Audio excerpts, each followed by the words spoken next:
মেয়ে অথবা ছেলে বিয়ে দেওয়ার জন্য যদি কিছু টাকা সঞ্চয় করে রাখেন, অথবা যদি ভবিষ্যতে একটা বাড়ি করার জন্য কিছু টাকা সঞ্চয় করে রাখেন, ওই টাকা ব্যাংক ব্যালেন্স না কইরা ঘরের পাশে হাড়ি বইরা মাটির তলে পুঁইতে রাখেন না। আমি লেভেলে আসি, এখানে বাস্তব কথা বলতে আসছি, ঘুষ খাওয়ার সুযোগ নাই। কথা হচ্ছে চাঁদপুরে একজন ব্যাংক ম্যানেজার শ্রীকান্ত নন্দী তার নাম, ঠিক আছে, সে 2 জন গ্রাহকের 2,51,00,000 টাকা নিয়ে গায়েব। মানে বোঝেন দেশটা কতটা মগের মুল্লুক হয়ে গেছে, যে ব্যাংক ম্যানেজার, হ্যাঁ, যেখানে মানুষের সারা জীবনের শ্রম দিয়ে টাকা ইনকাম করা যে টাকা, সেই টাকাটা ব্যাংকে রাখে মানুষজন, যে ওখানেই মানুষের শান্তি, যে এখন শান্তি যে ব্যাংকে টাকা রাখা আসছি, ঘরে কিছু নাই, ঘর ডাকাতি হোক চুরি হোক কোনো সমস্যা নাই, ঘরে কিছু নাই, ঘর খালি। কিন্তু আপনি যে টাকাটা ডাকাইতের কাছে দিয়ে আসছেন সেটা কি আপনি জানেন? আপনি যে টাকাটা ডাকাতের কাছেই দিয়ে আসছেন বা চোরের কাছেই দিয়ে আসছেন সেটা কি আপনি জানেন?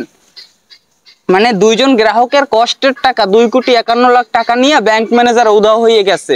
একবার দেয় না গ্রাহকের টাকা, কয়েকবার মিলাইয়ে 2,51,00,000 টাকা হয়েছে 2 জন গ্রাহকের।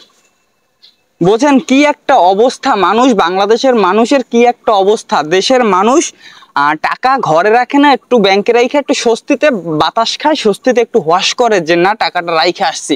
কিন্তু এই ব্যাংকেও শান্তি নাই, ব্যাংক থেকেও চুরি।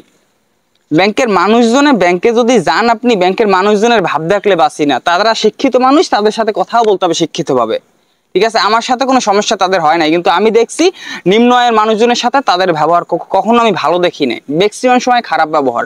তারা নিম্ন আয়ের মানুষ, তাদের কথাবার্তা একটু অন্য, তাদের কালচার একটু অন্যরকম, ঠিক আছে, তো তাদের সাথে তো মেলে না, তার জন্য তারা তাদের সাথে ব্যবহার ভালো করে না।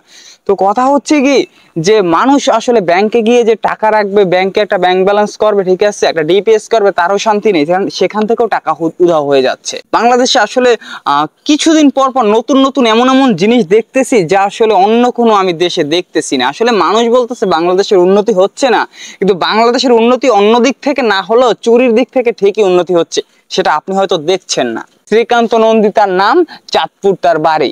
একটা পূবালী ব্যাংক থেকে এরকমের কাজ করা হয়েছে এবং চাঁদপুরের একটা থানায় এ নিয়ে মামলা করা হয়েছে, সরকারিভাবে মামলা হয়েছে, ঠিক আছে।